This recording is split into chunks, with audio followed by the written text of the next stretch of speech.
Good evening. We've got a crowd tonight for a good celebration. This meeting is being broadcast live on the City of Keene YouTube channel and Spectrum Channel 1302. The video is also streamed on the city's website and is posted by the end of the next business day, barring any technical difficulties.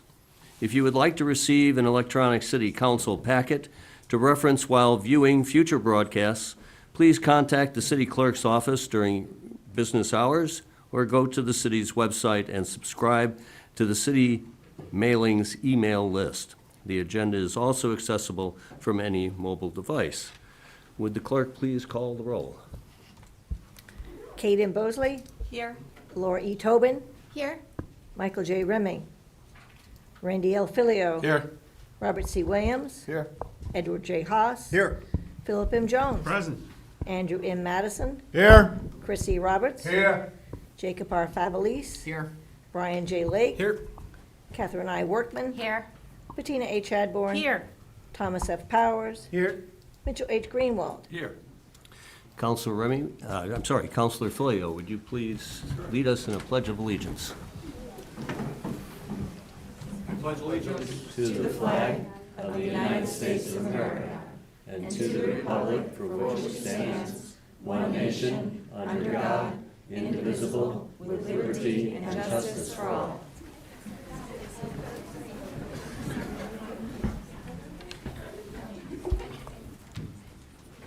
We will now consider the minutes from the previous meeting, and Before Counselor the Green. motion, I'm sorry, before the motion, I noticed when I was sort of filing them away today that I neglected to make that correction in the minutes to reflect Leroy Zach being a alternate member to the ZBA. So that correction has been made to your minutes already. Apologize for that. Councilor Greenwald for a motion. Thank you, Your Honor. I move to accept the minutes of the October 17, 2024 meeting as presented and amended. Second. Motion made by Councilor Greenwald, seconded by Councilor Bosley. All those in favor of accepting the minutes without correction? With that correction. Motion carries unanimously. Announcements.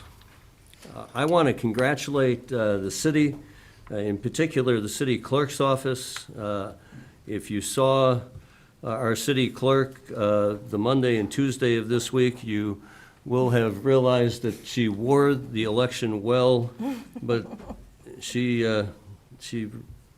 the amount of effort that people put into this is remarkable. The city had a record voter turnout for the presidential election, with all of our wards seeing a turnout of between 70 and 75%, and with Ward 4 taking the crown with a turnout of 89%. Over 2,500 new voters were registered and cast ballots, and over nearly 14,000 ballots were cast citywide. Pretty remarkable. Congratulations, Pat. Thank you. This could not have been orchestrated without the assistance of 30 elected officials, 60 or so ballot inspectors, and over 100 volunteers who assisted on Election Day.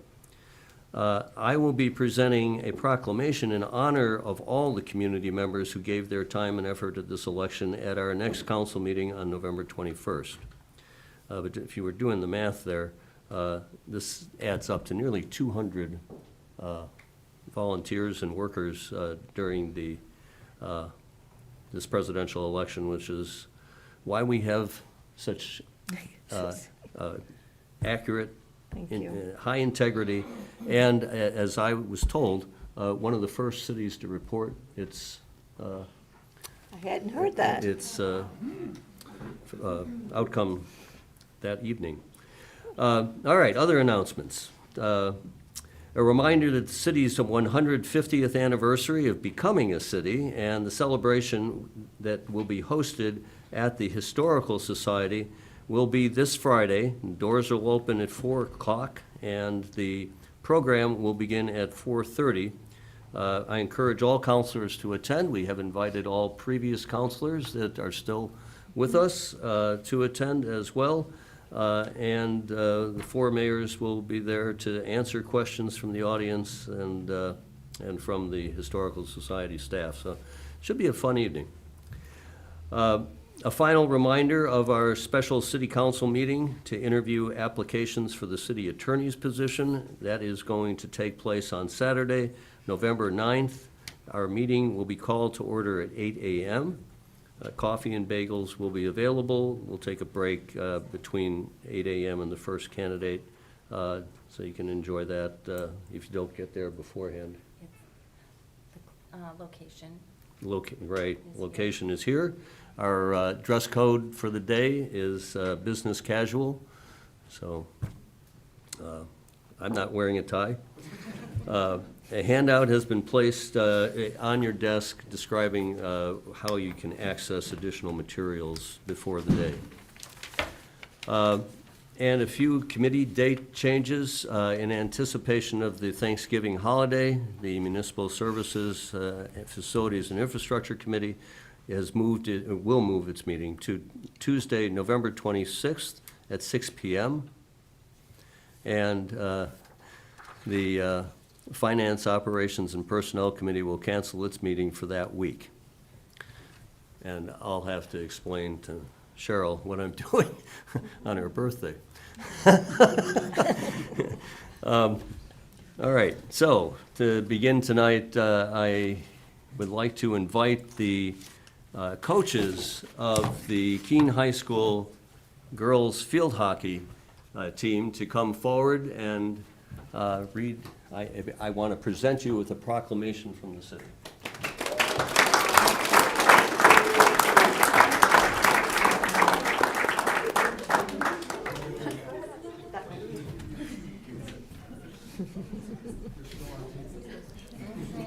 And if you haven't figured out by now, all of the people to the right side of the room here are No, the Keene High School girls state champion field hockey.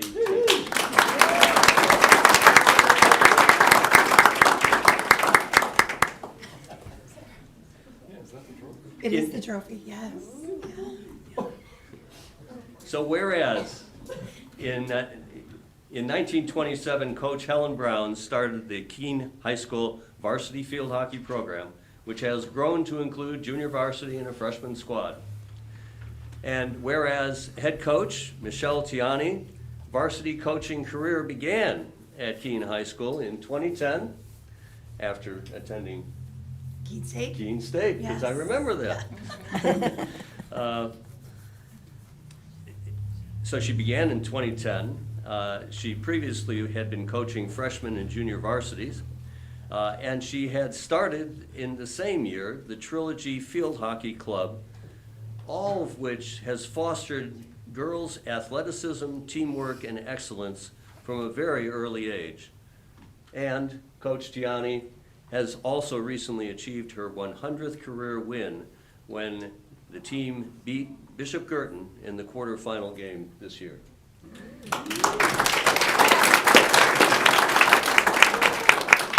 And whereas Coach Jody Bolero has been assisting the Keene High School program over 6 seasons, starting initially in 2003 to 2006, with the freshman team, and then later at Keene Middle School for a number of years, and more recently in the last couple of years, back at Keene High School as the assistant varsity coach. And whereas the offensive attack was comprised of, maybe if you raise your hand as I do this, because there are a lot of names here, and it'd be good to recognize all of you. The offensive attack was comprised of C.C. Wallier, Scarlett Miller, Maya Stebbins, Maddie Boudel, Baudel. I gotta get it right at least one time. Thank you. Lily Vitters, who's on the Mayor's Youth Council. And the offensive attack led by Olive Thatcher, who scored the most goals in Division I this season.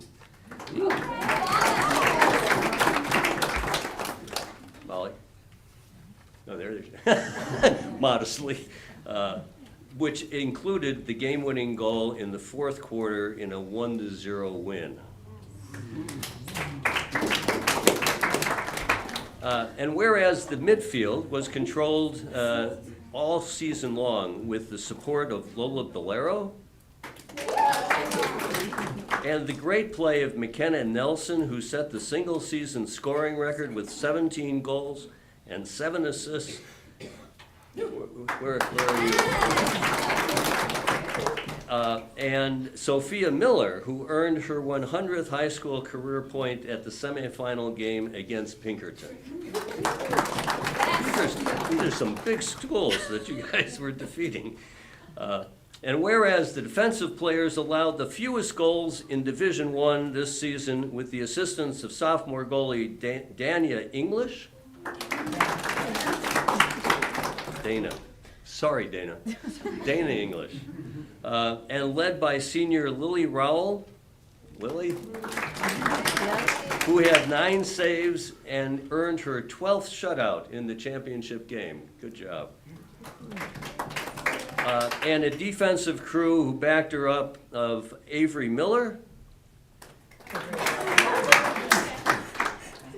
Natalia Gillis. I know that one. Okay. Emily Antashevitz, Emma Petrovich, Paige Els, Sarah Weber, Ella Rice. And this group of defensive players pushed back against the strongest offensive attacks in Division I. And thank you, and whereas we want to thank the booster families, parents, and fans who spent countless hours helping support the dreams and efforts of these athletes, providing them with the resources needed to work on their skills and towards their dreams.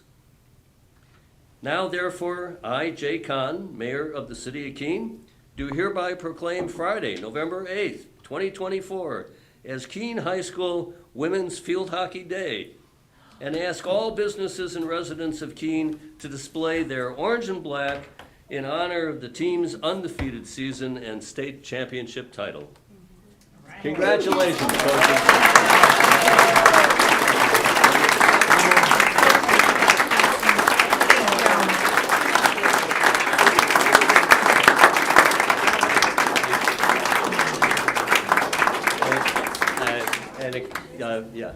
You do get the floor for a moment. And Councilor Greenwald is going to present You want to speak first? No. the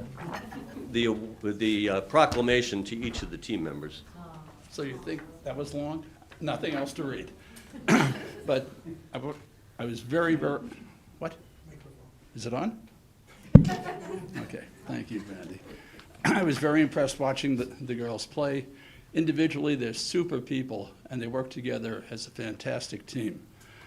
So I do think it's important that each one of you have your own certificate, and the way that the camera is, can't just pass it out there. So if you can make a line, come around, I'll hand them out. Start, everybody up. Come up this way, go around that way.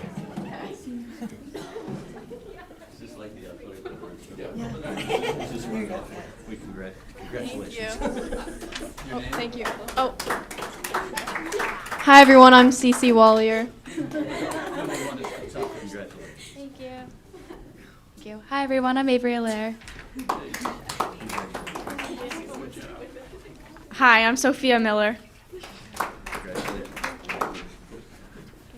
Hi, I'm Maya Stebbins. Hi, I'm Sarah Weber. Oh.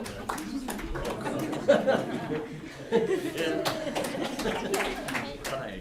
Yes, our foreign exchange. Hey, I'm Andy Alquist.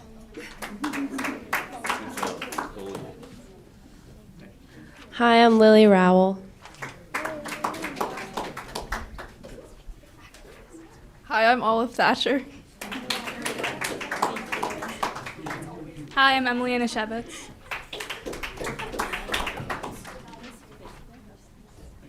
Hi, I'm Harper Zalaski. Hi, I'm Emma Petrovich. Hi, I'm Maddie Battle. Hello, I'm McKenna Nelson. Hi, I'm Ella Rice. Hi, I'm Scarlett Miller. Hi, I'm Lola, and I'm embarrassed. I'm Lola Valero. Hi, I'm Natalia Gillis. Hi, I'm Dana English.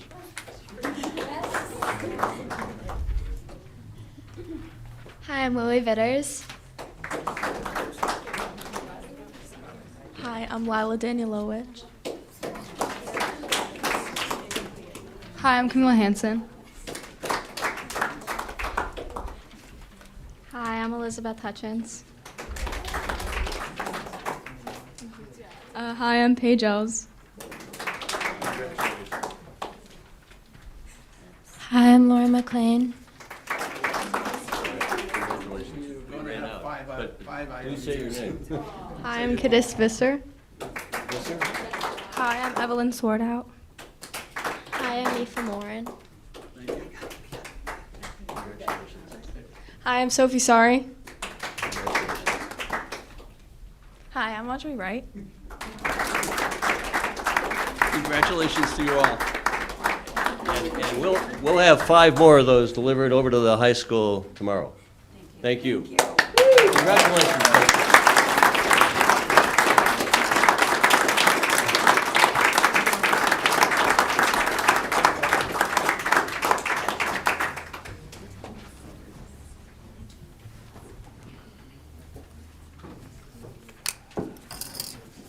Okay. We have several public hearings tonight. Yes, and so the first public hearing is on the cable franchise agreement. I'd like to invite Deputy City Manager Rebecca Landry for a presentation to kick off that public hearing. That's quite a tough act to follow. However, Do we need to? I did play field hockey at Keene High a few decades ago. And one moment, we'll read the public notice that. Yep. Notice is hereby given that a public hearing will be held regarding the renewal of the franchise agreement with Spectrum TV for the operation of a cable television system in the city of Keene. For order of the mayor and council of the city of Keene, New Hampshire, this 3rd day of October, 2024. Now, Absolutely. Deputy Manager? Sure. So, a long time ago, as Councilor Jones will remember, we inked the first cable franchise agreement with, at the time, Time Warner Cable. The company has changed hands a few times, but that was it took a few years to negotiate that first franchise agreement, as Councilor Jones may recall. We were very glad. Maybe I can excuse me for a moment, but it's been pointed out, if the team has other important things that you need to do before you close out your school week, class dismissed. But thank you for joining us. Thank you. Good job, guys. Thank you. Thank you. Good job, girls.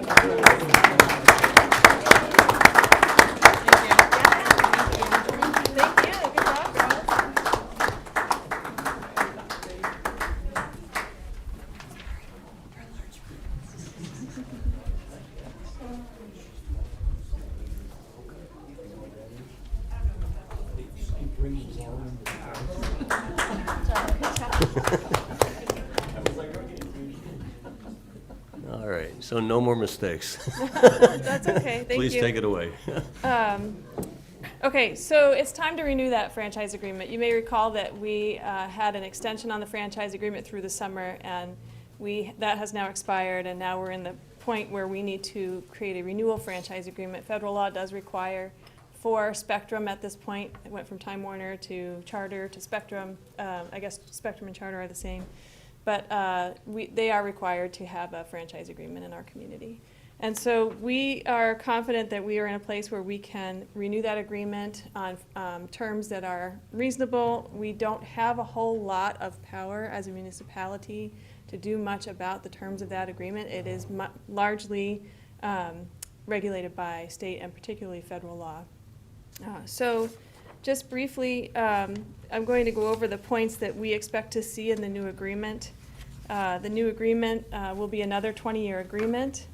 As you may know, that right now, they are required to install, now we're talking about cable TV, not internet services. This only covers cable television services. So even though Spectrum provides internet services and other services, this is just cable TV. They are required to install the services anywhere in any neighborhood where there are at least within 150 feet from the nearest location of the cable to the residence. That's going to change to 200 feet, which is a good thing. The cable TV, excuse me.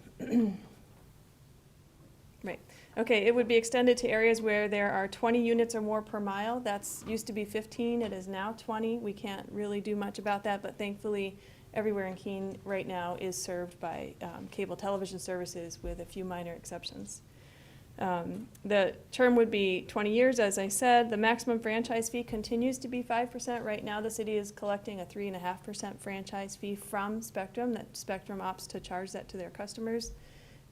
We have the opportunity to raise that fee over time, which would, it could be go from 3.5 to 4.5, because there's no more than 1% increase at a time, which would be required to have a public hearing, and then we could do another 0.5% to 5%. It has been 3.5% for some time. The 1.5% difference is a very small amount on a customer's bill, probably close to $1 a month. The city would have 12 months to request an audit of Spectrum's revenue in terms of what they pay the franchise fee against for which services. The agreement would continue to require that basic cable service be available to all subscribers. This is required by law. Many people don't know this, but the public can call Spectrum and say, I want basic cable. It is a specific package, and they are required to provide that by law. An HD format channel is available. That is something that we've been interested in. The agreement would allow for that. However, it would require a separate agreement and would most likely cost the city a significant amount to acquire the equipment to make it possible. And the performance bond that was formerly $10,000 would be $50,000 in the new agreement. So I'm happy to answer any questions and interested in hearing from the public.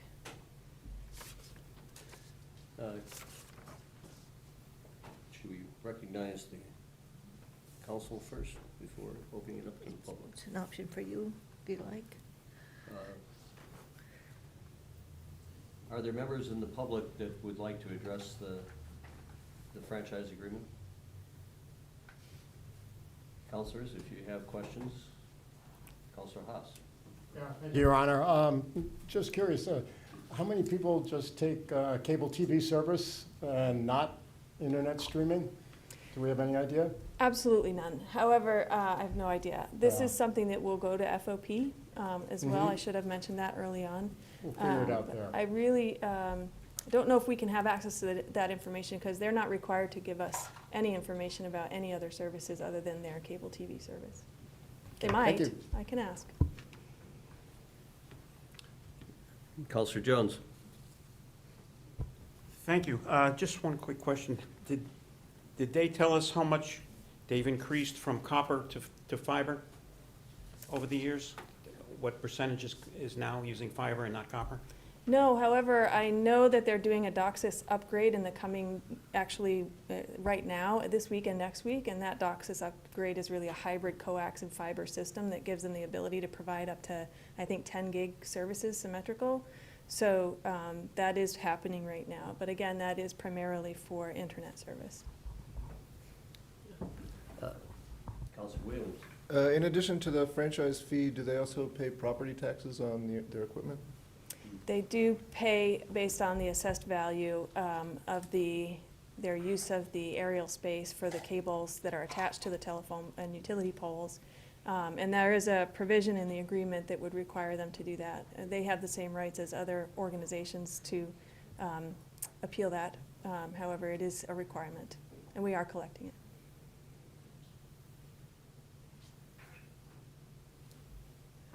Seeing no further questions, I'll solicit. Seeing no further questions from the council, I'll again ask anybody in the audience wishing to address this renewal. And seeing none, I will close the public hearing. This item will be referred to Finance, Operations, and Personnel. Okay, move on to our second public hearing. And before opening this public hearing on a CDBG grant application, which is Community Development Block Grant application, I would like to go over the process that we'll be following this evening. The Community Development Finance Authority has very specific protocols on how these public hearings are handled. The hearing notice identifies 3 separate components: the actual CDBG grant application, the residential anti-displacement and relocation assistance plan, and the housing and community development plan. I'll be opening and closing each of these segments separately, and upon the close of the final hearing, I'll be calling forward an item later in your packet, Resolution R 2024-36. Finally, as this application is time-sensitive, I'll be asking for a suspension of the rules to allow action upon the resolution at the close of the hearing. I open this public hearing to address the proposed Community Development Block Grant application and request that the clerk read the notice of hearing. 3 public hearings regarding a proposed application to the New Hampshire Community Development Finance Authority for federal community development block grant funds will be held at Keene City Hall on November 7th at 7 p.m.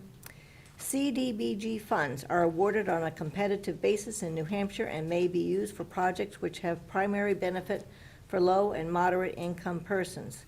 The City of Keene is eligible to apply for $500,000 per program year in each of the following categories: housing, public facilities, and economic development, as well as $750,000 for micro-enterprise technical assistance. Communities may also apply for up to $25,000 for feasibility studies and $500,000 for CDBG emergency grants annually. A public hearing has been scheduled to provide specific information regarding grant requirements and to provide information about the proposed CDBG application to be considered by the council. The proposal is to be considered by the City Council is a grant application for CDBG funds to support a feasibility study for improvements to the Cedar Crest Center for Children with Disabilities facility located at 91 Maple Avenue in Keene. The project would provide Cedar Crest Center with cost estimates and preliminary architectural plans for the renovation of their HVAC system and bathing areas. Cedar Crest Center is a specialized pediatric medical facility and school providing comprehensive services to children with complex medical and developmental needs. It is the only center of pediatric post-acute care providers in the state of New Hampshire. In conjunction with the application hearing, 2 additional public hearings will be held to address the city's residential anti-displacement and relocation assistance plan specific to the project, and the city's updated housing and community development plan for CDBG projects. Interested persons are invited to attend and comment on the proposed application and plans. If you need assistance to attend or participate, please contact the city manager 5 days in advance. Anyone wishing to submit written comments should address them in writing to the city manager and submit them by the close of business day on the day preceding the hearing. Thank you. Sitting at our presentation table is Jack Ahern, who I invite to make an initial presentation on the grant request. Thank you, Mayor Khan, and good evening, Council. My name is Jack Ahern. I'm an associate planner with Southwest Region Planning Commission. I'm going to start by providing a brief overview of the Community Development Block Grant Program, and then I'll tell you about this particular application. CDBG funds are available to municipalities for economic development, public facility, and housing rehabilitation projects that primarily benefit low and moderate income persons. The City of Keene is eligible to receive up to $500,000 a year for public facility and housing rehab, $500,000 for economic development, $750,000 for micro enterprise technical assistance, and up to $500,000 in emergency funds. Feasibility study funds are available for up to $25,000. I've provided a handout describing the New Hampshire Community Development Block Grant Program eligible activities that include the area HUD income limits to meet low and moderate income standards. The proposed application to the Community Development Finance Authority is for up to $25,000 to allow the Cedar Crest Center for Children with Disabilities to conduct a feasibility study for improvements to their facility located at 91 Maple Avenue here in Keene. The Cedar Crest Center is a specialized pediatric medical facility and school providing comprehensive services to children with complex medical and developmental needs. Their property consists of a school and residential care facility under one roof that provides education, care, and respite services for up to 28 children and young adults up to the age of 22. The planning grant funds will be used for architectural design and planning related to bathroom area renovations and updates or replacement of the heating and ventilation system. The needs and medical equipment of the children served have changed since the facility was originally built in 1989, and renovations need to be considered to provide a safe and comfortable environment for clients and staff.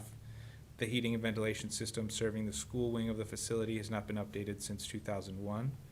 Grant funds would be used to support an evaluation of the system and determine if a complete redesign and replacement is warranted. I'm here tonight with a representative of Cedar Crest Center who can provide any additional details about the project. That is Mr. Jay Haston.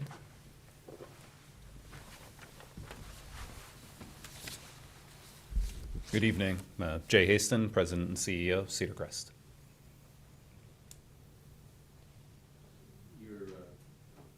At this point, you're both available for questions? Yes, sir. Is that, Yes, sir. Happy to answer any questions. so, counselors, ask away.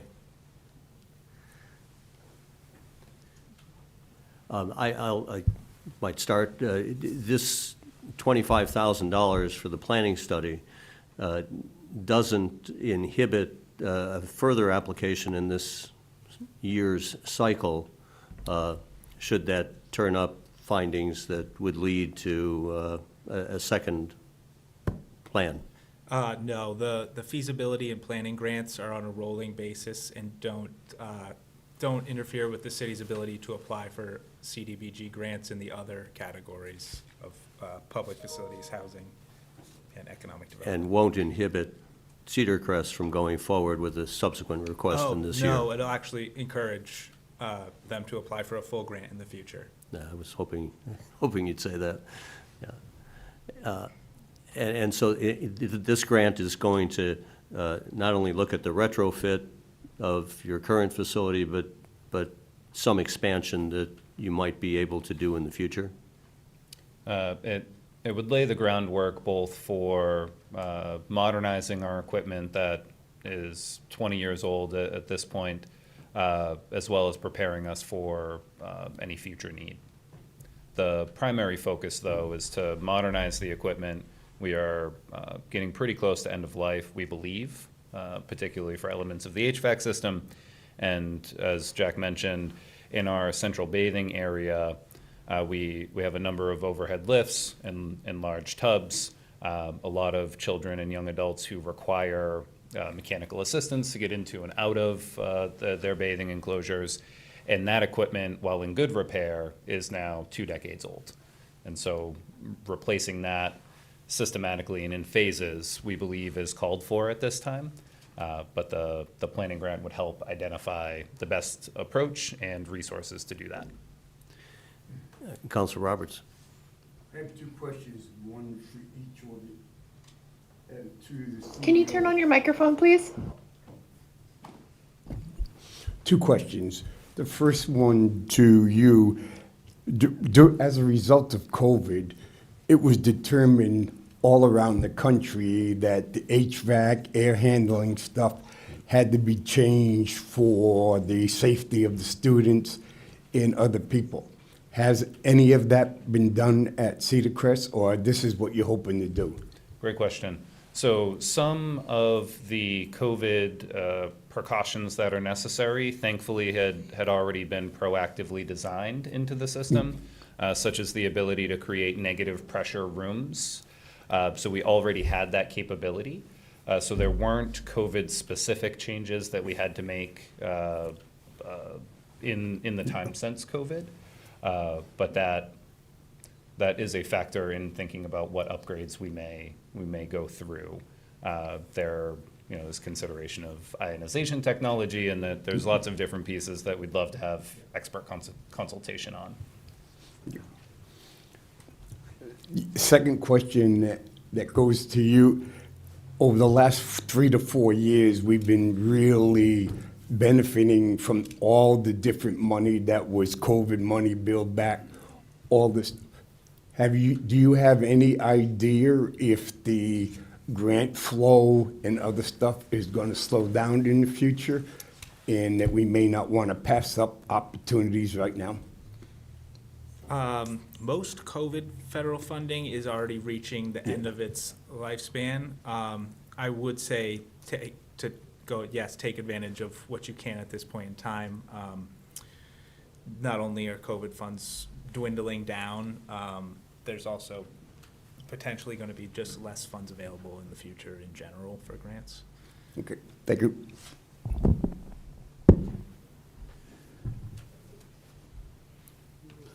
No further questions from the council? I think we can then close this public hearing for the proposed community development block grant application. And I will now open a second public hearing for discussion of the residential anti-displacement and relocation assistance plan. Again, I recognize Jack Ahern to address this application. Thank you. If any displacement takes place as a result of the proposed CDBG project, the Uniform Relocation Act must be followed, which requires that any displaced household or business in a project using federal funds must be found comparable housing or commercial space in a comparable neighborhood at a comparable price. Under the certification section of the application, the city will certify that the residential anti-displacement and relocation assistance plan is in place, and in the event that it is discovered that this specific project does displace persons or households, a displacement implementation plan must be submitted to CDFA prior to obligating or expending funds. Because of the nature of the proposed project, it is highly unlikely, if not impossible, that that sort of relocation will be necessary. However, CDFA requirements still mandate that the City of Keene certifies that it will require the subrecipient to comply with the Uniform Relocation Act and Section 104D of the Housing and Community Development Act of 1974 as amended. Thank you. Further comments from you gentlemen? No? Any questions from the council or the public? Seeing none, I will close the public hearing on the residential anti-displacement and relocation assistance plan and open a third public hearing on the housing and community development plan. And again, I would like to recognize Mr. Ahern. Thank you. The Housing and Community Development Plan is a document specific to the CDBG program and is composed of several key areas, those being housing, economic development, health and human services, and CDBG impact area. Each section details the current conditions and proposed actions that would help alleviate need in the area in relation to current conditions and in relation to CDBG funds. This document was last adopted in June of 2024 with the addition of the citizen participation and grievance procedures sections. The minimum adoption schedule is once every 3 years. No substantial changes to the plan have been made at this time. The proposed project meets the listed HCDP goal to make available to all the people in the region the best possible health care and comprehensive, efficiently delivered and coordinated preventative and supportive services and opportunities, all designed to nurture and meet the needs of our citizenry and to encourage and allow all people to live with dignity and self-sufficiency. Thank you. Open the floor to further questions. I meant to definitely want to leave these public hearings with some sense of the number of residential occupants or youth that you are currently serving, and both residential and day students. Sure, yeah. So Cedar Crest is licensed for 28 beds in our home and 23 seats in our school. Throughout the year, inpatient census fluctuates quite a bit. We have been fully occupied multiple times throughout the year. Currently, we have 25 long-term residents, and we try to maintain a couple of beds open for what's called a respite service. So children who live at home with family, but families need a break, or perhaps parent needs to recover from a surgical procedure, that sort of thing. So we provide a rolling respite service that we try to maintain full availability for. About 24 families use us for that service. We have 20 students in our school right now. A majority of the children who live at Cedar Crest also attend our school, although we do have 2 children who live at home with family and come to us during the day just for school. We also have 2 residents at Cedar Crest who participate in public school with the Keene school system. We've also previously worked with the Monadnock schools. The quick note on the demographics of our population, when we talk about complex medical and developmental needs, 100% of our population has a significant developmental disability, and 100% of our population also has, at present, a G or a GJ tube where they receive the majority or all of their nutrition, feeding tube. Around half of the children we serve have a tracheotomy site, a hole in the airway for supplemental breathing treatments, and around 40% of the children that we serve use mechanical ventilation, a ventilator, for all or part of the day to assist with their breathing. When we talk about the level of complexity at Cedar Crest, not only are we the only pediatric post-acute setting for this population in New Hampshire, also for Vermont and Maine. So it's a low occurrence population, but it's a really high need population.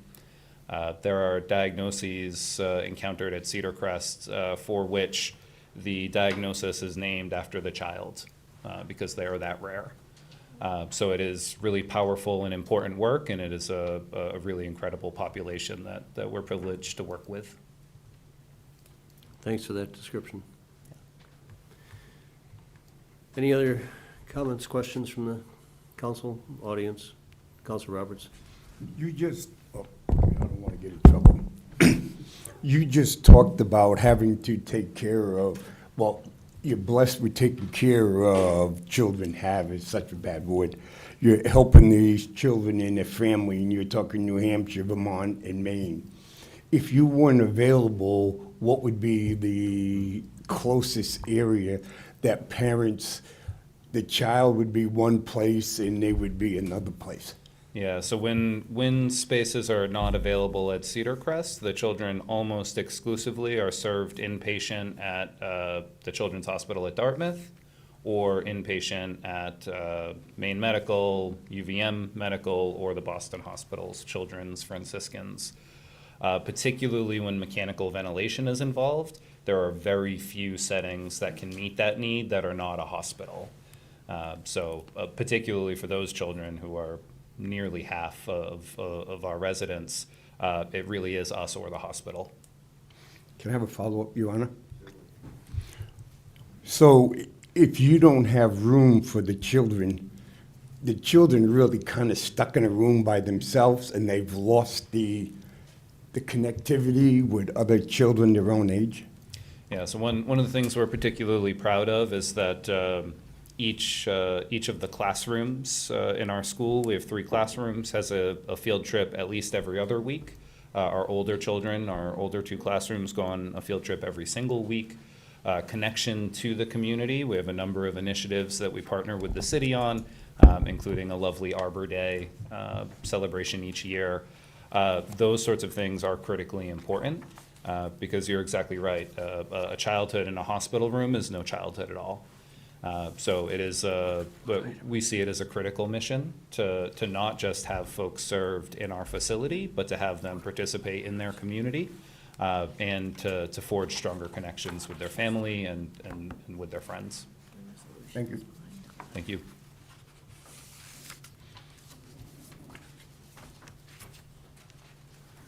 Okay, seeing no further comments, thank you, gentlemen, for joining us. I'll now close this public hearing, and you're dismissed for the moment. Thank you.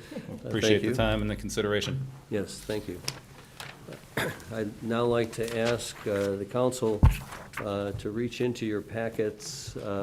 We are going to, I'd like to ask that we take up Resolution R 2024-36, which is the last item in your regular agenda.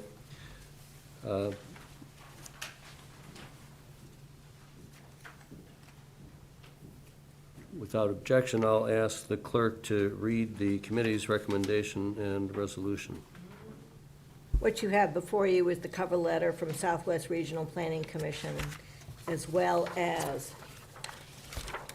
Resolution R 2024-36, a resolution relating to approving a CDBG application for Cedar Crest Center. Councilor Greenwald for a motion. Thank you, Your Honor. I move to suspend the rules in order to act on this matter. Second. Moved by Councilor Greenwald and seconded by Councilor Bosley. This matter will require a 2/3 majority vote and a roll call. Would the clerk please call the roll? Counselor Bosley? Yes. And Counselor Tobin? Yes. And Counselor Remy? I'm sorry, Counselor, I forgot you weren't here. Counselor Filio? Yes. And Counselor Williams? Yes. Counselor Haas? Yes. Counselor Jones? Yes. Counselor Madison? Yes. And Counselor Roberts? Stepped out. He's in the hall. Counselor Favalise? Yes. Counselor Lake? Yes. Counselor Workman? Yes. Counselor Chadbourne? Yes. Counselor Powers? Yes. Counselor Greenwald? Yes. The motion carries 13-0. And we are now going to consider the motion. And Councilor Greenwald, would you please Yep, present that thank you. motion? Move for the adoption of R 2024-36. Second. Moved by Councilor Greenwald and seconded by Councilor Bosley. We now are open for discussion on the motion. We've had quite a bit of discussion in the evening. Any further questions, comments? Seeing none, this will take a show of hands. All those in favor of Resolution 2024-36? Motion is unanimous. Thank you very much. We'll let the record show that Councilor Roberts has joined us and voted on that motion. Now we will consider communications and, oh yes, sorry. The master plan update that was scheduled for this evening, we will take up at our subsequent meeting on November 21st. That'll catch us up with our clock. We would normally be taking up nominations. I don't believe that we have any tonight, and I just call to your attention that with the calendar year changing fairly soon, that there will be a number of committee slots that will need to be filled, rather than filling those for a one-month period. At this point, I'll be bringing those forward with the first meeting in December on the 5th. And if you have suggestions for members to be considered for committees and commissions, please forward them to me or to the clerk's office. And there is a site on our website under City Council, and then boards and commissions, and then the statement of interest form that people need to fill out, so you can refer people directly to that. Okay. Yes, Councilor Tobin. I just had a question about that, if that's okay. The forms, when they're submitted, so if someone asks to be considered for a committee or commission, when a spot opens up, do they get some type of notice saying that, asking to reapply, or if they, what is that process? Does that make sense? We retain those applications, and as those come up, consider applications or solicit additional ones. Okay. It's not a first in, first out kind of basis. It's based on people's qualifications. Okay. And they're usually also, the staff to those committees and commissions will usually vet those applications if there is an opening before they're appointed back to, or recommended back to the council. Okay, we'll take up communications at this point. We have a communication from Jada Carlin. She's expressing concern over the impact of parking ticket rates on small businesses and their employees. And we will refer that to the Finance, Organization, and Personnel Committee. And this evening, we have a petition signed by residents along Roxbury Street. They are looking for a reduction in the speed limit from 30 miles an hour to 20 miles an hour for a section of Roxbury Street, from the intersection of Roxbury and Water to the intersection of South and North Lincoln Streets. And we'll refer that communication to Municipal Services, Facilities, and Infrastructure Committee. Now, the communication this evening is from a Kenneth Cost. He is recommending that the city study the potential for mixed-use development on the Gilboa Avenue land. And we'll refer that item, communication, to the Planning, Licenses, and Development Committee. Our final communication for the evening is from Jared Goodell. It's identifying a proposed amendment to the Land Development Code relative to side setbacks. And that, too, will be referred to Planning, Licenses, and Development.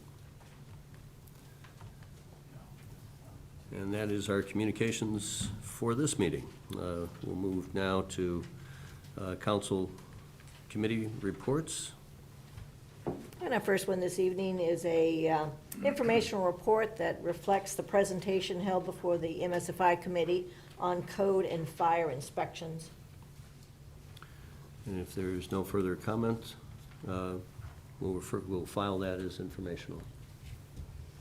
Our second committee report this evening, again from the Municipal Services, Facility, and Infrastructure Committee, reflects a sort of a long-going discussion we've had with Robert Ham about Grove Street and the Water Street area. And at this point, the committee is recommending that Mr. Ham's communication be referred to city staff. Councilor Greenwald for a motion. Thank you, Your Honor. Move to carry out the intent of the committee report. Second. Moved by Councilor Greenwald and seconded by Councilor Filio. Councilor Greenwald? Thank you.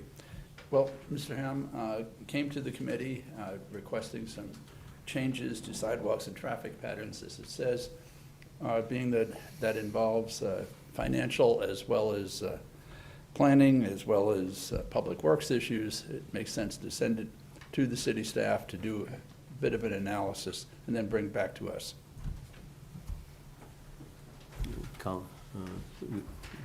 Motion's on the floor. Counselor Haas. Thank you, Your Honor. Yeah, I think Mr. Ham's intent was to present the whole issue, but also ask city staff to look for economical solutions. So where striping could be done, where lane changes could be done with just striping. Not that striping is free, but we understand there's a sidewalk protocol. We're not going to get the curbs moved or anything, but we can do things with, as we say, with paint. So that's the intent of his request. Thank you. Very good. We'll file that report with staff and look forward to your comments back. We got to vote. Motion on the floor. Motion is on the floor. Thank you. All those in favor? Motion carries unanimously. Thank you. All right. Our next report is also informational, and it reflects the discussion by the committee of the Ward Optimization Week program. And that too was a very informative report and another summary of very successful implementation for the first year. But we'll file that as informational at this time. Going on to Finance, Organization, and Committee reports, we've got our first one on the sale of city property at 0 Grove Street. On a vote of 4-0, the Finance Organization and Personnel Committee recommends the City Council find that it is within the public interest to authorize, and does therefore authorize the city manager to do all things necessary to sell, as justice may require, and through a public request for proposal process, city property located at 0 Grove Street with a parcel number identified, and to negotiate and execute a purchase, sale, and development agreement or agreements for said property for a purpose to include residential development. The authority to sell and to negotiate the required documents shall continue indefinitely unless rescinded. Councilor Powers for a motion. Thank you, Your Honor. Move to carry out the intent of the committee report. Second. Moved by Councilor Powers and seconded by Councilor Lane. Councilor Lake, excuse me. Councilor Powers for the committee. Thank you. The city manager brought forward this proposal. And this piece of property, most of you know where it is. It's a parking lot. It's a vacant lot presently. I think at some time way back there was a house on that corner. The city took it in 2019 for tax deed and been vacant ever since. And it's certainly got the possibilities for development. So this has been brought forward to us to authorize the manager to put it out to bid. And one of the caveats that's in there is we're looking for it for housing. It's going to be highly recommended to whoever was interested to buy this, that is the purpose. So it's the best use of the property. Take it off the city's non-tax roll and get it back on the property rolls. And it's consistent with the city's, city council's goals. So the committee unanimously recommended that this be passed, and I hope that the city council will do the same. Thank you. Thank you. Further comments from councilors? Seeing none, all those in favor of the motion as presented? Motion carries unanimously. Thank you. Our second committee report, again from Finance, Organization, and Personnel, is dealing with the Land and Water Conservation Fund grant for Robin Hood renovation project. On a vote of 4-0, the Finance Organization and Personnel Committee recommends the city manager to be authorized to do all things necessary to accept, execute, and expend a Land and Water Conservation Fund grant round 34 award for $500,000 for the Robin Hood renovation project. Councilor Powers for a motion. Thank you, Your Honor. Move to carry out the intent of the committee report. Second. Moved by Councilor Powers and seconded by Councilor Chadbourne. Councilor Powers for the committee. Okay, this is a large project that the city's been working with for a number of years, and we're zeroing in on a final plan and some implementation in FY '27. And I'm sure people are saying, well, that's a long time away, but a couple of weeks it's going to be it's going to be 25. So we're getting close, and we're now in a position where we can apply for some funds that are going to help us with the design and moving forward in the next steps over the next couple of years to get to that point. So the project is scheduled for FY '27. These funds will help the project, which ultimately results in the renovations of the pool and the improvement to the rest of the campus at Robin Hood Park. Just a great project. And this is the beginning of, I'm sure, many grants that we're going to go after to make this possible. Committee heard it, recommended it unanimously be approved, and I hope the city council will do the same. Questions from the council? Because I do know the answer to the question, but I'll try it anyway, that this allocation grant, the dollars must be spent by a date certain, and there can be an extension. Yep. The dollars must be expended within 3 years. There can be a 1-year extension. So that fits very well then with the CIP. Mm-hmm. Very good. Seeing no further questions, all those in favor of the motion? Motion carries unanimously.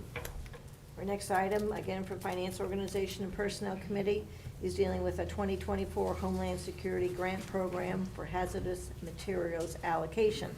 On a vote of 4-0, the Finance Organization and Personnel Committee recommends the manager be authorized to do all things necessary to accept, execute, and expend the 2024 Homeland Security Grant Program Award hazardous materials allocation in the amount of $25,000. Counselor Powers for a motion. Thank you, Your Honor. Move to carry out the intent of the committee report. Second. Moved by Counselor Powers and seconded by Counselor Chadbourne. This will- Counselor Powers. This will authorize the manager to accept, execute, and expend the 2024 Homeland Security Grant Program Award for hazardous materials. Homeland Security is funded through the state. Many of the funds come through with the federals, and it all has a thread of various needs. This one is the hazardous materials. So the program that's been picked out this year by the fire department is to work on hazardous material equipment, particularly combustible gas training and the purchases of equipment that are necessary to ensure that they're well prepared for those types of hazards as they come forward. Committee unanimously recommends that this be approved by the city council, and I hope they do the same. Further comments, questions from the council? Seeing none, all those in favor? Motion carries unanimously. Thank you. Now turn to Part E, our city manager's report. Thank you. I too wanted to offer my thanks to our city clerk, her team, and all the election workers and volunteers, including some of our department heads who pitched in and to ensure that we had a smooth and efficient election process. There was a long line when I went to vote after I left here. It was 5 o'clock. And I can say I was all the way out in the parking lot, and I made it through in 30 minutes. I was very impressed with how efficient they were. And then tonight, I also wanted to just provide an update because we have gotten some questions about the downtown project. And you probably saw, we put out some social media recently providing information, but just for the public, the final design recommendation for the downtown infrastructure improvement project will be presented at a city council MSFI meeting in December. We're still working on that date. This public meeting will likely be the final opportunity for community input on the design. Once the meeting is confirmed, we will publish notices through multiple channels, keenanh.gov, our downtown project website, email, text messages, etc., city social media accounts, as well as a press release. The final design is the product of an extensive technical analysis that includes utility coordination, geotechnical investigation, and necessary permit applications. That work is ongoing right now.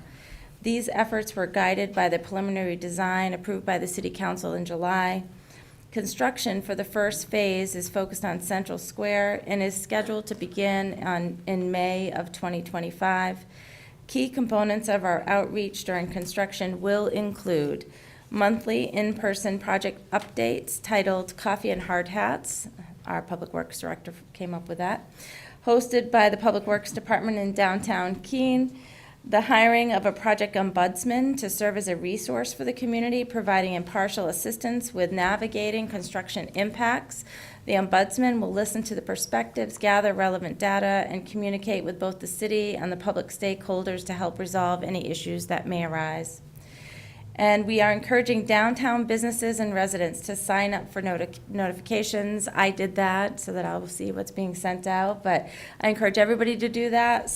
Subscribers will receive periodic updates on potential interruptions or impacts on traffic, parking, sidewalk access, and more. So if you sign up, you could do it right through that email you probably received this past week, or just go to keenanh.gov on our downtown website and sign up for those updates.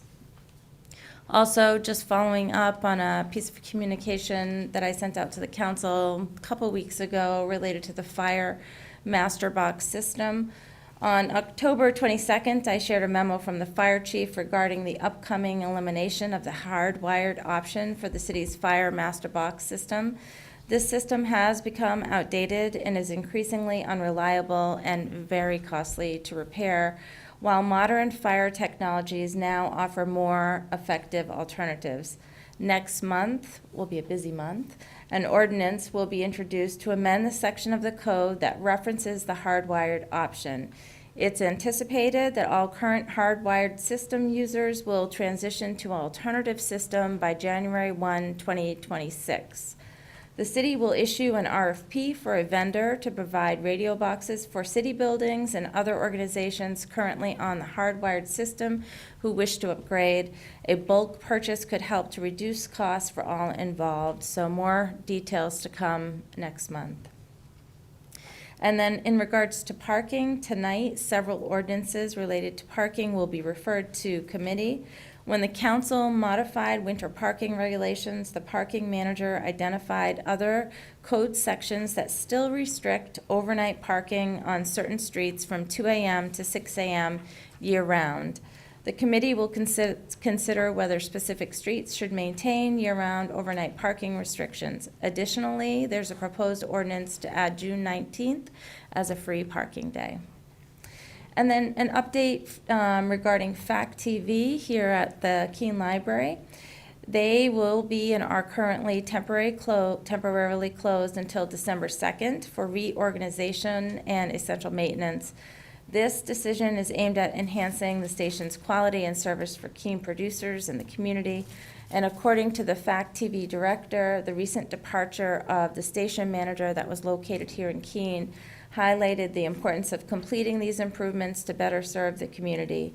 During this closure, Keene producers and community members are encouraged to continue their projects at Bellow Falls Studio, which remains open and fully operational.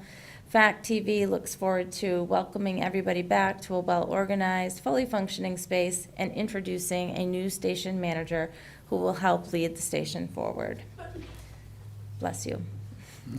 And then I just wanted to share, there was an email that came out this week from New Hampshire Housing regarding funding opportunities and, sharing hopefully with the public and anyone who might be interested that New Hampshire Housing announced their fiscal 25 notice of funding opportunity for financing the development of affordable housing that incorporates supportive services. These services aim to enhance housing stability and support residents in leading productive lives. Priority will be given to projects targeting individuals experiencing or at risk for homelessness. Currently, $1.5 million in funding is available under this NOFO, which with individual projects between $150 to $1.5 million. And the application deadline is January 6, 2025. Now, this funding is distinct from the forthcoming funding opportunity for opioid use disorder supportive housing capital program, which will provide capital funding for new supportive housing projects serving households with a member affected by opioid use disorder and co-occurring conditions. That program is slated to receive $6 million annually for 3 years, so there's a lot more funding going to that program, with a possible extension for another 3 years. New Hampshire Housing anticipates funding up to 6 projects annually under this program. And then the Public Works Director asked that I share with you a group of researchers at EPA has contacted the city regarding our recently submitted lead service line inventory. They are doing research on the potential for lead to leach out of other service line materials such as brass or galvanized iron, and they have requested our assistance with data collection. If we identify services that meet their criteria, the city's role may include contacting customers to request their participation, possibly collecting samples from customer locations and arranging for sample analysis, and collecting specimen of service line when it's replaced during any sort of city infrastructure project for the EPA to test. And that is it for me. Any questions for the manager? Councilor Patrice? Thank you, Mr. Mayor, and City Manager, I know that I asked this over email, but I want to ask you in this space as well about kind of what the enforcement looks like for parking right now, given that we just had the press releases and the announcements. And I've certainly heard from downtown residents, which I know are affected by some of these year-round. Yeah. Some of these streets are affected, so we're planning on Yeah. enforcing now. And So we have typically in the past only enforced if we received a complaint, if it was in the summer months. If it was in the winter months, we were much more consistent with enforcement of the overnight parking ban. And right now, that's the same. And as we move through the process and the council determines what you want to do with the year-round parking situation, we'll be in limbo in terms of enforcement. And so unless we receive a complaint for an issue, we likely aren't going to be out there proactively enforcing. But I do know since the council did adopt the changes to the winter parking ordinance, we have had some concerns, and we'll talk more about that when it gets to committee. thank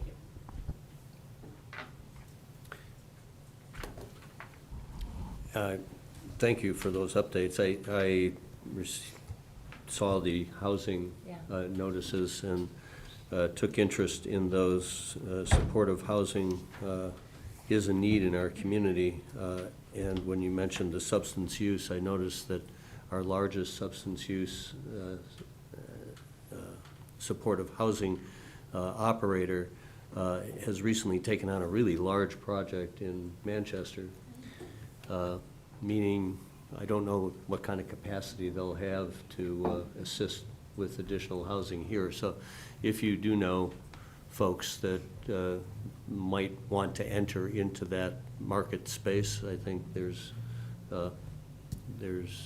likely a lane to be pursued. Yes, please. So it doesn't have to be in Keene, but we do need some additional sober housing for women. There's a long wait for women right now. And in addition to sober housing, I think everywhere needs additional supportive housing that is a transitional housing opportunity for people. So when they come out of the original sober housing program, that they have a place to go for a period of time until things stabilize. And so this funding would also apply to that as well. Thank you, Your Honor. City Manager, do you know on this lead service line EPA study, is that coming soon? Is that just something that's being talked about? Aha, you have papers, because this is something that, is very important. We need to know these things, but we also need to know how it's done and make sure that, not to say, we don't want to control a message, we want to get the truth out and make sure that we get it communicated properly, rather than letting it burn on its own. Thank you. So just to clarify, we completed our lead inventory, and so the EPA is looking to actually look at what other materials we have, and whether or not there would be any sort of issue with those materials. And so they are looking to work with us soon, and this is more of a research type project. They're looking for communities that would work with them. Is there timing on it, when it's happening? I don't have the exact timing, but I have what they're doing, so it's a fairly well clearly identified process, and so I assume it'd be relatively soon. I can get you more information. All right, thank you. Thank you, Manager. Okay, moving on to item F, reports by city departments. We have 3 memorandums coming from Community Development. and Can you turn on your microphone, please? We have 3 communications that are coming from the Community Development Department. They're all dealing with resignations from various boards and commissions. And we think we'll take them all together if you don't mind. So we've got Lee Stanish resigning from the Conservation Commission, Ashok Ball from the Congregate Living and Social Services Licensing Board, and Eloise Clark from the Conservation Commission. Counselor Greenwald for a motion. Thank you. Move to accept the resignations and communicate appreciation for their years of service. Second. Moved by Counselor Greenwald, seconded by Counselor Bosley. Any further discussion? All those in favor? Motion carries unanimously. Moving onward to reports from boards and commissions. We have a recommendation coming from the Joint Planning Board, Planning Licenses and Development Committee. They have another amendment to Ordinance O 2023-16, now C, relating to permitted uses in the downtown core and Commerce District, and the Planning Board is reporting that this C version is still consistent with the 2010 Comprehensive Master Plan, and the PLD Committee is recommending that the mayor schedule a public hearing on O 2023-16C. And without objection, we'll set that public hearing for December 5th, 2024. Good. Moving on to item H, reports on more time. It's a more time report on the Old Sullivan Road Route 9 presentation that the Committee Municipal Services recently heard. More time is granted, but not a whole lot. Moving along. We have several ordinances for first reading this evening. Our first is coming from the Public Works Director, and it is Ordinance O 2024-16, an ordinance relating to designated loading zones and bus loading zones. And we'll refer that item to Municipal Services, Facilities, and Infrastructure Committee.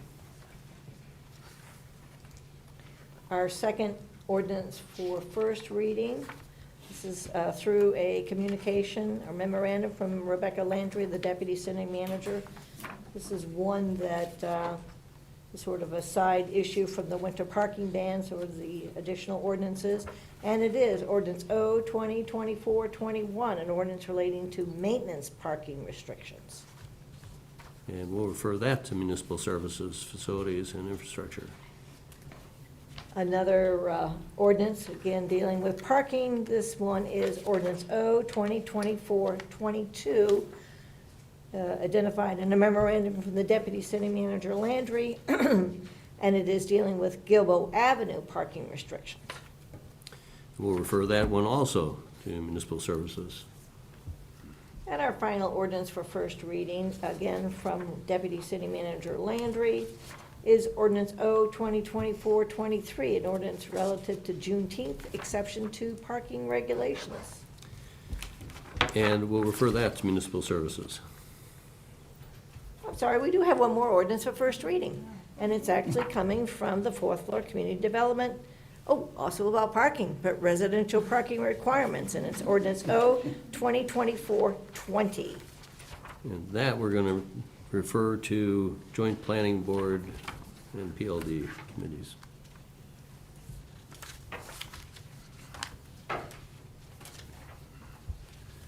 Yes. All right, moving on to ordinances for second reading. We have none. We have none. That's right. So we'll move on to resolutions. We have a few resolutions. We'll start off with the Finance Organization and Personnel Committee recommendation on Resolution R 2024-32. This is our annual look at our fiscal policies, and the committee's recommending adoption of R 2024-32. And Councilor Powers for a motion. Thank you, Your Honor. I move to adopt Resolution R 2024-32. Moved by Councilor Powers, seconded by Councilor Filio. Council Powers for the committee. Thank you, Your Honor. As a council workshop, we met to review our fiscal policies. And I don't want to spend a lot of time on this because it's a well-done document that for many years we were pretty loose. Although we followed every rule, it was really consistent. So this document's been in existence about 10 or 15 years. And it's updated every year now with things that sort of meet the changes in the view out there in terms of finance. And it gives mostly the finance department, it gives them their operating plan, but it gives the other departments some guidance as to how they need to prepare and work with to get the data up so that it's eligible for a nice, easy audit. So the discussion here as a workshop was limited. We had some tweaks, we had some edits, minor things to clean it up, and it came to finance. And we had a couple of discussions on items that we changed our mind maybe. We looked for some clarification of questions. Those were all taken care of. And those ideas that we had amongst ourselves, amongst the committee members, didn't rise to the level where the rest of the 4 members felt there were any changes warranted. So we're recommending that the fiscal policies as sent forward by the committee of the council to finance be adopted. Thank you. Comments from the council? Question? Councilor Favelis?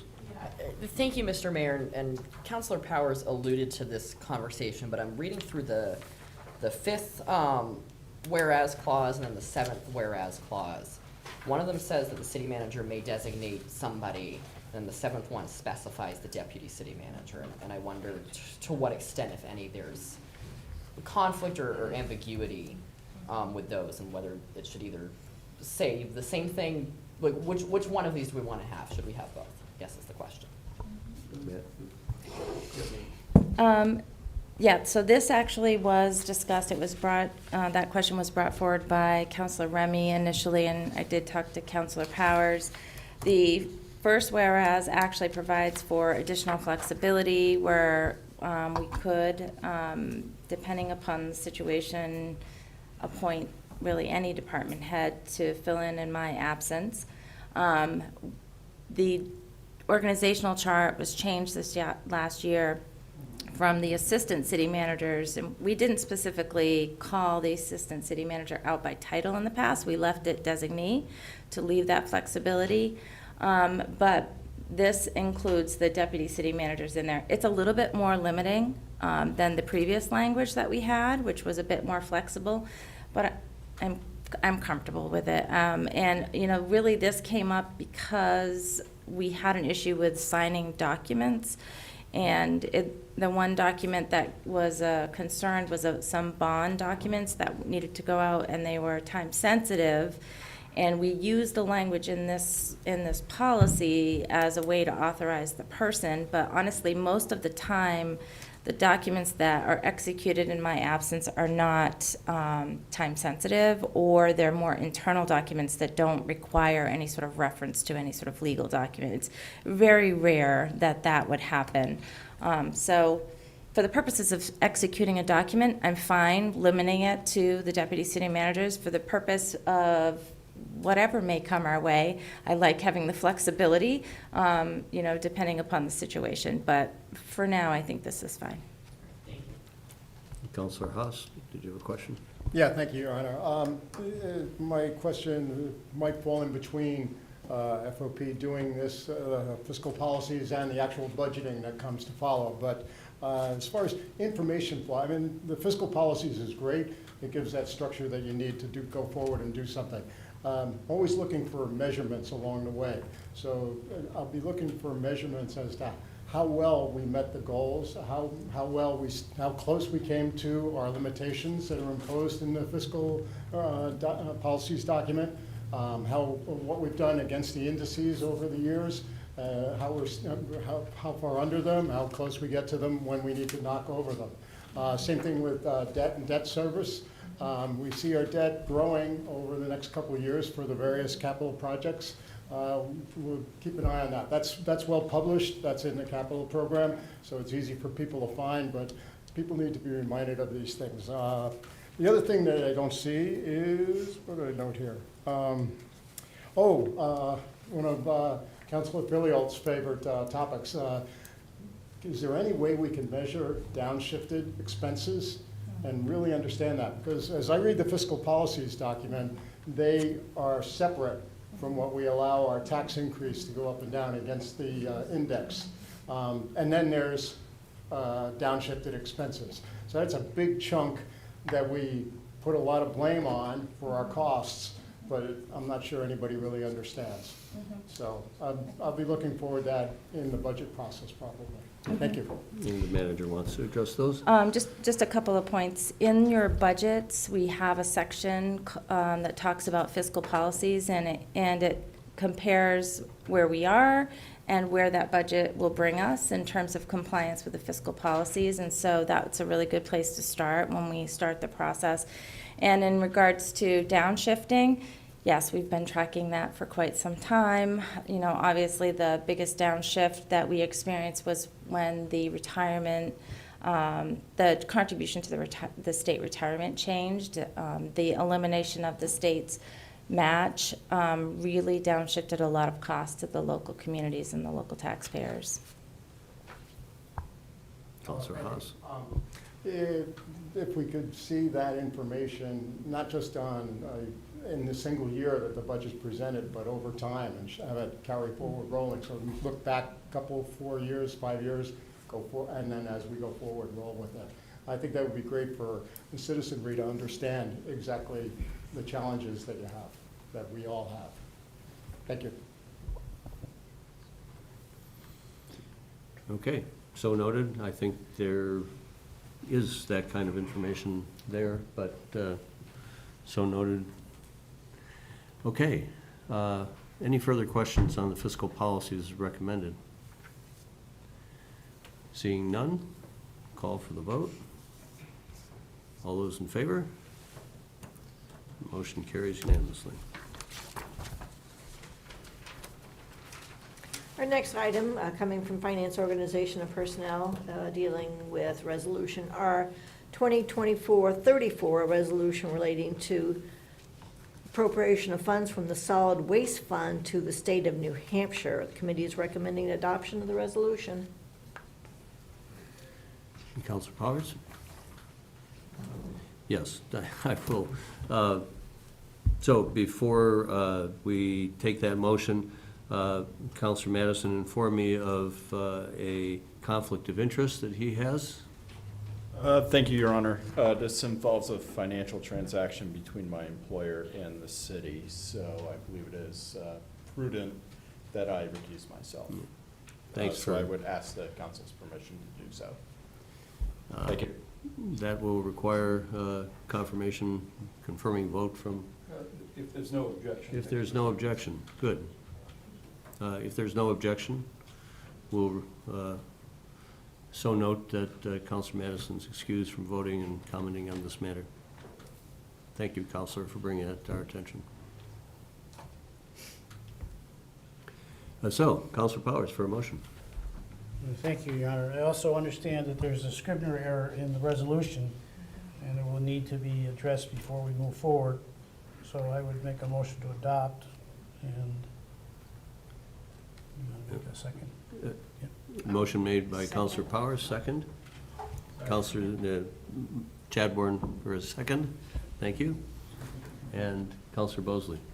I would move to amend Resolution R 2024-34 by correcting the reference to the amount of the NH emissions fine from $177,283 to $171,326. Thank you. Moved by Councilor Bosley, seconded by Councilor Filio. And Councilor Powers, you want to address this? Or Councilor Bosley, either one. Well, Thank you. Essentially, there was a number of discussions as we went through this process, and the figures got transposed, and we didn't pick up the correction until, I think, this afternoon.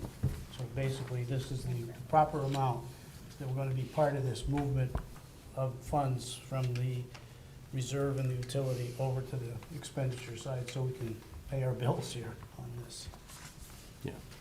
Essentially, there was a double add of figures, so this is a good correction. Counselor Favolis?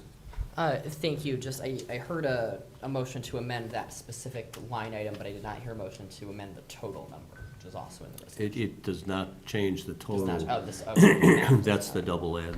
All right. So we have an amendment to the motion on the floor. All those in favor of the amendment to correct that? That motion carries unanimously with the abstention of one counselor. And we now have the main motion as amended and corrected. Any further comments on the main motion? Seeing none, all those in favor? Show of hands. It's unanimous with one abstention. Okay, moving on to our next motion. This is the introduction of Resolution R 2024-34, a resolution relating to the appropriation of funds from the Solid Waste Fund balance to the, I'm sorry, wrong one, flip it over. Resolution R 2020-2437, a resolution to the appropriation of funds from the Solid Waste Fund balance. This is to the FY '25 operating budget. Councilor Powers for a motion. Oh, never mind. This motion needs to get referred to the Finance Operations Personnel Committee. Okay. Moving on to our last item on the agenda, the reconsideration of Section 19 of the city charter. I hereby call for a reconsideration of the council's action on the Spectrum license. At the last city council meeting, the council approved a request from Spectrum Charter to install a utility cabinet on city property. The authority was granted with respect to property located at 555 Roxbury Street, and unfortunately, the city attorney caught that that is not the actual location of the installation. The motion would be exactly the same as previously adopted, with the exception that the address needs to be corrected as identified. So, without objection, I would ask Councilor Bosley for a motion. Thank you, Your Honor.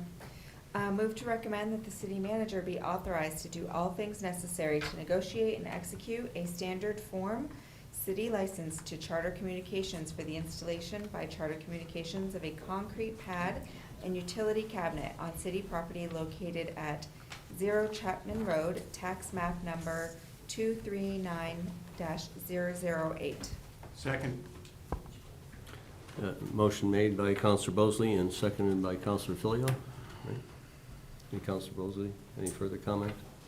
No. This is just a update good. to the topic that we discussed at our last meeting.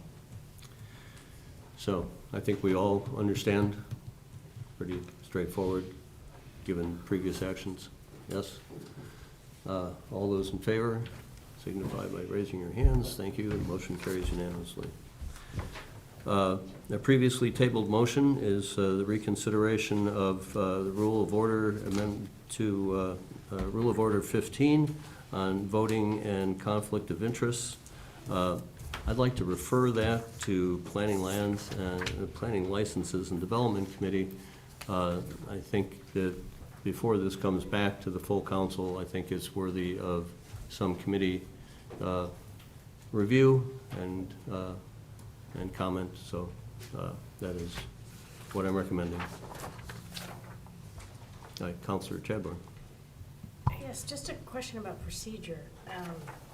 I thought if there was reconsideration, there would have to be like a majority vote or 2/3 vote or something in order for it to be reconsidered?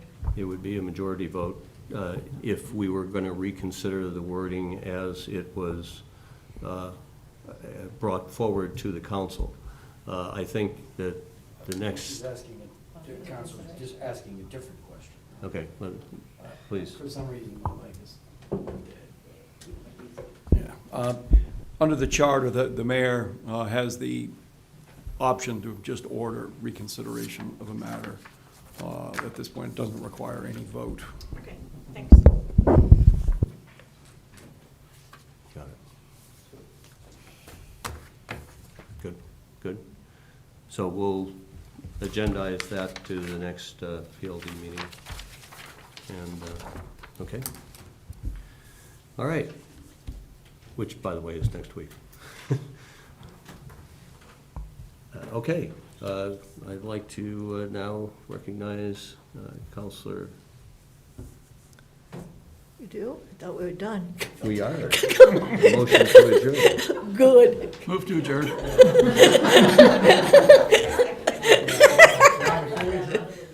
Yes, yes. Counselor Filio. I was a little bit asleep at the wheel, but just to invite the council, I think it was brought up this Monday for Veterans Day ceremony. Oh, thank at the you rec very much. center. Yes, yes, yes. It's 11 o'clock. It is. For one of those, if you're wondering why it happens, the 11th hour of the 11th day of the 11th month. So it's always a different day, but 11/11/11 to my fellow veteran, Chris Roberts, my fellow veteran, Tom Powers. I know the three of us will be there, and we hope the rest of you will join us there also. Thank you. I will certainly be there, and thank you for the comment. It's always good for city councilors to be present and thank our veterans for their service. Thank you. All right. No further action. We are adjourned.